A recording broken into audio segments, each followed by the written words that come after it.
This next pick will surprise absolutely no one who follows this channel. Before Your Eyes meant enough to me to make an entire video out of it, not just about the merits of the game, but how much I realized I needed to hear what it had to say.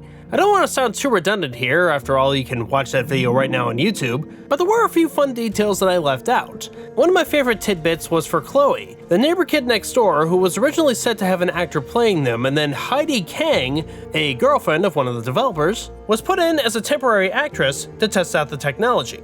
The team ended up liking her so much in the role that she ended up getting the part, and her performance is absolutely a highlight in the game that already shares some standout performances from Stephen Frederick, Eric Idleson, and Sarah Burns respectively.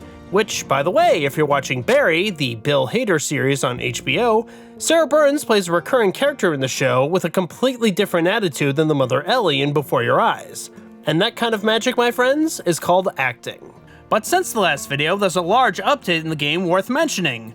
A mobile version! Using the camera on your smartphone, you can play the game using it, where it detects your blinks, and it works great on my iPhone 8.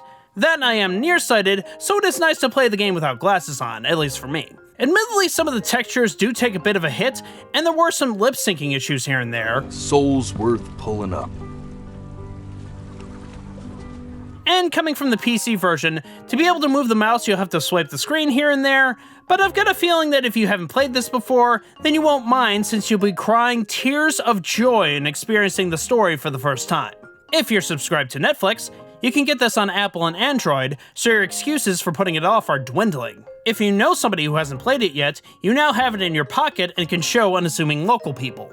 Granted, it wouldn't be the first time I've done so, that's why I can't enter Delaware.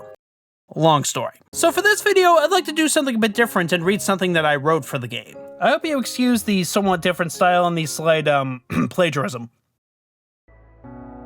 People who play games, living ordinary lives in their ordinary homes, enjoyed their time sharing memes, seeing each other at events, and found time for their families. But then, roughly 2 years ago, people began getting sick, and most were forced to stay inside while brave, self-sacrificing people helped others for the greater good. And in that time, people began to worry that they haven't lived enough. So Goodbye World Games made up a story about how we think we aren't living the great lives that we thought we lost, and reminded us of the great lives that we're already living. How it made a gimmick of tracking your own blanks into a wonderfully written story, about how you still make a difference for those that you love. How you fill others' lives with light and joy and promise, and how, even as the world seemed to be crumbling around us, you still gave the world hope.